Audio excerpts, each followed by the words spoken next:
Garance. Oui. Alors, Garance ou le dossier rouge. Raconte-moi brièvement de quoi parle ce livre. Alors, Garance est un détective, enfin un commissaire. Oui, même un inspecteur. Oui. Officiel. Les grades. Oui, non, mais moi non plus, je m'évoque des grades, donc inspecteur de police, tout le monde comprend. Oui. Oui. Et assez particulier. Très particulier. Ouais. Oui. Qui vit une aventure aussi très particulière. Oui. Donc le personnage peut apparaître comme déjanté, loufoque, farfelu. Complètement. Oui. Tu confirmes? Ah oui. Et ton adjoint aussi. Oui. Les deux d'ailleurs. Viridis, il est un peu spécial aussi. Balthazar également. Ah Balthazar, ouais. Oui. Balthazar, il est noir, Balthazar. Oui, c'est ça. C'est un joke. C'est encore autre chose. Et en fait, l'idée du livre, quand même, m'est venue d'un moment où je jouais aux jeux vidéo, ce qui peut paraître surprenant le soir, mais ça peut être quand j'ai un petit souci après la lecture. Et j'avais remarqué, puis j'ai mes tout petits bouts de chou aussi qui font ça. Donc j'avais remarqué que la plupart des jeux, mais il faut connaître les choses aussi pour savoir, pour en parler. Je suis d'accord avec toi, oui. Il faut pas se... on relie 3 par 3, on élimine. Et ça disparaît, ça fait des points. Dans les jeux vidéo, c'est ça. On prend, je ne veux pas citer de nom de jeu, mais on relie sur la grille... Trois éléments identiques, on va dire. Trois éléments identiques. Voilà. Ça fait flaf. Ça s'en va. Et ça s'en va. Et puis on accumule les points. On gagne des points. Voilà. Et ça m'a fait sourire. Et j'ai dit, si on éliminait pour de bon comme ça. Ah oui, d'accord. Faut arrêter le... et si on éliminait pour de bon comme ça, et donc, comme je trouve que nous traversons, je peux dire ce que je pense. Bien sûr. Une époque régressive. Ouais. J'avais envie de parler de ça et de confronter. C'est avant les attentats, de toute façon, que j'écris. Et ce qui est d'ailleurs extraordinaire, parce que du coup, ça a une résonance. Oui, ça a une résonance avec alors que je l'écris à ce moment-là. Je l'ai écrit avant. Oui. Tout à fait avant. Oui, c'était fini avant. Surtout que j'ai tardé à le sortir parce que j'ai attendu le livre sur la place. Donc, il était prêt bien avant. Donc, c'était septembre. Et je voulais justement, pas démonter le mécanisme parce que je n'en suis pas tout à fait capable, mais montrer quand les gens étaient face à de graves problèmes, combien c'est peut-être notre cerveau reptilien qui réagissait en premier et qui... faisait que nous réagissions par l'absurde, avec des peurs, des angoisses. Oui, et puis des réactions. Tout à fait, et des réactions. Complètement. Alors, comme c'est le 3 qui semble, alors on supprime le 3. Ah oui, on enlève le 3. On enlève le 3, le style ternaire supprimé, le podium avec 3. Voilà. C'est ça. Donc, ça m'a fait beaucoup rire. Voilà, donc c'est ça que je voulais montrer. Et montrer aussi que tous les extrémismes, de quelque bord qu'ils soient, je ne visais personne en particulier, mais tous les extrémismes portaient leur part de responsabilité dans cette régression de la société qui n'aidait pas à avancer. Donc... mon petit personnage traverse tout ça. Qui est fort malmené. Fort malmené lui-même, puisqu'en fait, il y a toujours des gens qui veulent réformer l'humanité. Je parle des libertariens, mais le courant libertarien existe notamment aux États-Unis. Et donc, réformer à la Silicon Valley, c'est pas la Silicon Valley là, mais c'est autre chose, mais j'ai rien contre la Silicon Valley. Donc, un groupe, les dieux de l'Olympe, le laboratoire Olympe, qui organise tout ça. Je ne vais pas en dire plus parce qu'après ça va retirer l'intérêt de la lecture du livre, puisqu'il ne comprend pas ce qui lui arrive. Je ne veux pas dire ce qui lui arrive, mais il se rend bien compte qu'il lui... Alors, on peut croire au début que s'il a l'impression de ne pas avoir d'identité précise, c'est parce qu'il lui est arrivé un traumatisme quelque part, ou bien qu'il est atteint de folie, de syndrome quelconque. J'aime bien parce que, pareil, je déflore pas le bouquin, mais tout d'un coup, j'aime bien parce que tu commences très précisément, et t'as raison de faire ça. Alors, moi, je me souviens parce que c'est... Donc, je m'appelle Garance. Donc, je m'appelle Garance. Alors, moi, je me suis dit, est-ce qu'il est sûr? Voilà. Première chose, ma carte d'identité est formelle. Et là, je me suis dit, toi, tu sais pas qui tu es. Voilà. Exactement. Et il est en quête, Et il est, en fait, on comprend après ensuite pourquoi il n'est pas sûr de son identité, puisqu'en fait, il en porte tellement, très vite tellement, mais c'est ça, quoi. Puis alors après, il enquête sur lui-même, il enquête sur les autres, il enquête sur tout. Alors, tout ce qui se passe autour de lui. Sabine, avec ses yeux verrons, oui, qui doit être magnifique. Oui. Ah ouais. Oui, je ne l'ai pas rencontrée non plus, mais je regrette. Moi, je connais une petite Camille qui a les yeux verrons et je suis toujours fascinée quand je la regarde. Alors, je la regarde peut-être souvent trop droit dans les yeux. Elle fait... c'est quand même... C'est beau. Oui. Elisabeth Taylor avait les yeux verrons. Ah oui, c'est magnifique. Mais alors, dans les histoires aussi du Moyen-Âge, il y a des yeux verrons comme ça. Moi, j'aime beaucoup le Moyen-Âge, c'est la littérature du Moyen-Âge. Et oui, en plus, on comprend ensuite pourquoi. Elle a ses yeux verrons. Oui. Je dis rien. Non, on ne dit rien. Alors, évidemment, il y a un truc. Il faut quand même que je te pose la question. Oui. Tu nous fais énorme. Comment dire? Tu nous donnes tes références. Comment te dire? Oui. Même pas que littéraire. Par exemple, tu vas jusqu'à nous donner une référence. Quand tu as un discours, par exemple, de Jean-Marie Le Pen le 11 mai 2014, alors, question, pourquoi?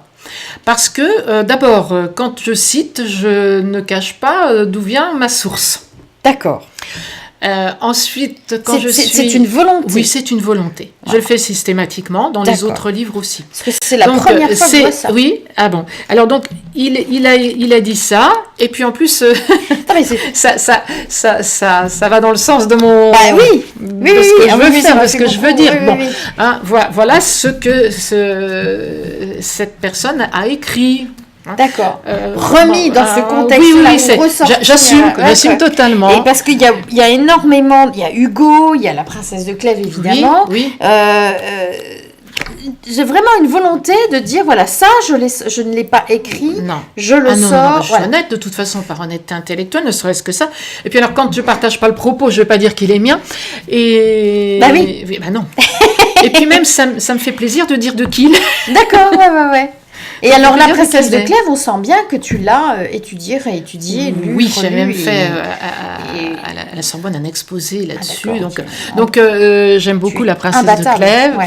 Et en plus, il y a quelqu'un qui avait dit que la princesse de Clèves, c'était pas très intéressant et qui a récidivé. Là, je ne mets pas la soupe. Oui, donc, on sait tous de quoi tu parles. Voilà. Et donc, alors que c'est un des livres fondateurs de notre littérature, et qui lit ça, moi déjà. Oui, qui lit ça, oh là là, qu'est-ce qu'il a pas dit donc, là je ne l'ai pas choisi pour ça, hein, mais moi, c'est un de mes livres, Madame de Lafayette, c'est quelqu'un que j'admire beaucoup. Et donc, c'est un de tes livres de référence. Oui, et puis c'est magnifique. Ah, oui. Enfin, bon. Personnellement, je ne dis pas que tout le monde doit aimer, mais dire que c'est mauvais, non. On dit je n'aime pas. C'est ce que mon prof de philo nous apprenait. On ne dit jamais ce n'est pas bien, on dit je n'aime pas. Comme la nourriture, comme le théâtre, comme le cinéma. Donc il ne faut pas dire la princesse de Clèves c'est nul, il faut dire je n'aime pas la princesse de Clèves. Et alors, comment tu construis ce roman ? Parce que là, je suis sûre qu'il y a une construction quand même particulière. Oui, c'est-à-dire que ça fait comme dans un road movie au cinéma. Hein, il se passe sans cesse quelque chose. Il se passe sans cesse quelque chose. Sans cesse. J'adore ça. Il ne se repose jamais. Non, le pauvre, non. Non, il ne peut pas. Mais il faut dire aussi que les circonstances ne se prêtent pas au repos. Non, il y a urgence. Hein. Il est en pleine urgence. Il se passe quand même des choses graves. Et il se passe des choses graves autour de lui. Il ne sait pas non plus ce qu'il est, ce qu'on trame autour de lui et en sa propre personne. L'univers dans lequel il vit est-il l'univers réel, l'univers virtuel En plus, c'est peut-être une réflexion aussi sur le sens de la littérature, la virtualité. Oui, complètement. Voilà, et alors, tu décris Paris parfaitement bien. Oui, parce que j'y ai vécu, enfin pas à Paris même, mais moi j'habitais Sèvres, c'est pas très loin. Donc je prenais le bus et le métro pour me rendre à à la Sorbonne, donc le quartier latin, c'est mon quartier de prédilection. J'ai l'impression de reconnaître toutes les odeurs quand je m'y retrouve, de reconnaître tout et de m'y sentir excellemment dans bien. Un pays connu. Donc ça me faisait plaisir de retrouver tout ça, et puis de retrouver Versailles, ma ville natale, parce qu'il est aussi à Versailles, sans faire allusion non plus à quoi que ce soit de ma vie privée, mais enfin quand même j'ai perdu maman l'an dernier, et elle vivait non loin de Paris, j'ai été revoir ma maison à Versailles, tout ça, donc ça, c'était forcé que ça se passe comme ça, à cet endroit-là. Et la construction se fait quasiment en même temps que l'écriture.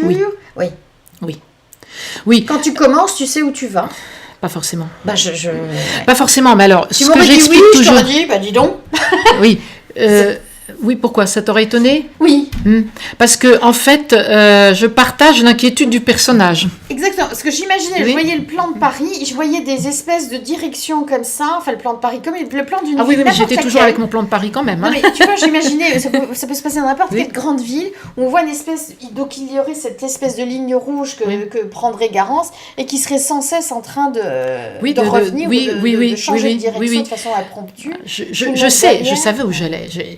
Quand je démarre, que ce soit dans Saint-Lépreux, dans les Bergamotes, je sais très bien où je vais. Alors, tu l'écris, tu fais des plans, j'ai le point de départ, oui, j'ai le point d'arrivée. D'accord, j'ai quand même... Après, tu peux... Oui. Mais ensuite, si je me bloque dès le départ avec une idée trop rigide, je ne peux plus avancer. Ah oui, c'est comme quand j'étais ado au lycée, le prof, il nous demandait, je pense que vous avez toutes les deux qui étaient ici présentes connu ça, le prof, il disait, vous écrivez le plan. Oui. Votre disserte. Bon, j'écrivais la disserte et après je regardais quel plan j'avais suivi. On partait. Ceci dit, on a l'habitude de dire toujours, ceux qui aiment la littérature, ils ont de l'intuition, ils n'ont pas de logique. C'est faux. Entièrement faux. Et ça, alors je m'élève. Mais j'ai tellement souvent entendu dire que ce que je fais, c'est que si par hasard je m'engage dans une voie que je trouve qui n'est pas la bonne, je vais supprimer. Mais si je la trouve bonne quand même, qui ne correspond pas à ce que j'ai écrit avant, je reprends ce que j'ai écrit avant en fonction de ce que j'ai écrit après. D'accord. Donc, au bout du compte, pour moi, la logique interne doit exister. Mais c'est une double une logique interne. Oui, ça peut aller dans les deux sens. On avance et puis on retourne en arrière, on recommence. Si on s'est dit non, finalement j'avais engagé ça comme ça, mais c'était pas ce qu'il fallait faire. Il faut faire comme j'ai décidé maintenant de le faire, donc je remanie et je reconstruis comme ça. Et alors, comment tu arrives à ton point final ? Oui. Est-ce que tu reprends le livre? Est-ce que tu le remanies? Ah oui, ça peut arriver, bien sûr. D'accord. Oui, tu ça dis peut pas, arriver. J'y suis, à part des relectures, des corrections, des coquilles, des choses comme ça. Je peux reprendre tout, non. Mais par exemple, me dire, tiens, au début, j'ai trop fait ceci ou cela, ce qui est arrivé pour Garance, ça peut arriver à d'autres endroits. Donc, je remanie. Bien sûr que c'est pas un remaniement total, mais ça peut être quand même un remaniement partiel, sérieux. Une fois que après, le livre, il existe, il est là, mais il a peut-être besoin d'être reconstruit autrement. Donc, je tiens beaucoup à ça, c'est-à-dire que c'est vrai que je peux avoir... sinon, je dis, je n'aime pas être bridée en quoi que ce soit. Donc, j'avance. Après, si je trouve que je ne me suis pas bien avancée, comme j'ai dit, je reprends. Et puis, quand j'ai fini, je reprends. Et il faut qu'au bout du compte, moi, je sois satisfaite de la logique interne du livre. Voilà, après, le lecteur, c'est autre chose. Mais je veux dire que, personnellement, je dis, maintenant, là, j'ai fait ce que je voulais, quoi. Combien de temps pour l'écrire ? Disons, ça dépend. Mais disons qu'au total, ça va faire à peu près un livre par année, quoi. Parce que le temps d'écrire, de reprendre, de se laisser une pause aussi avant de relire pour dire, tiens, j'écris ça va pas, voilà. C'est comme quelque chose que tu laisses reposer, que tu laisses maturer, et que tu reviens. Comme un gâteau. Comme une pâte qu'on laisse lever. Non, mais ça fait 6 mois en gros d'écriture. Ça peut faire 6 mois d'écriture, après le temps de reprendre, et ça, de mettre en page. En même temps. Ça peut... C'est-à-dire, je peux avoir plusieurs projets en même temps. Les petits livres comme ça, oui. Parce que je t'imagine pas dans Garance. Oui. Lâchant le Garance, non. Je pense que tu dois vivre avec ce personnage-là. Oui, tout à fait. Et il doit même tressauter, je pense. Il dit, mais non, reviens là. Après, tu vas aller là, on va aller là. J'imagine que c'est lui qui est... On le disait avec pas mal d'auteurs que j'ai reçus. Souvent, les personnages font leur propre chemin.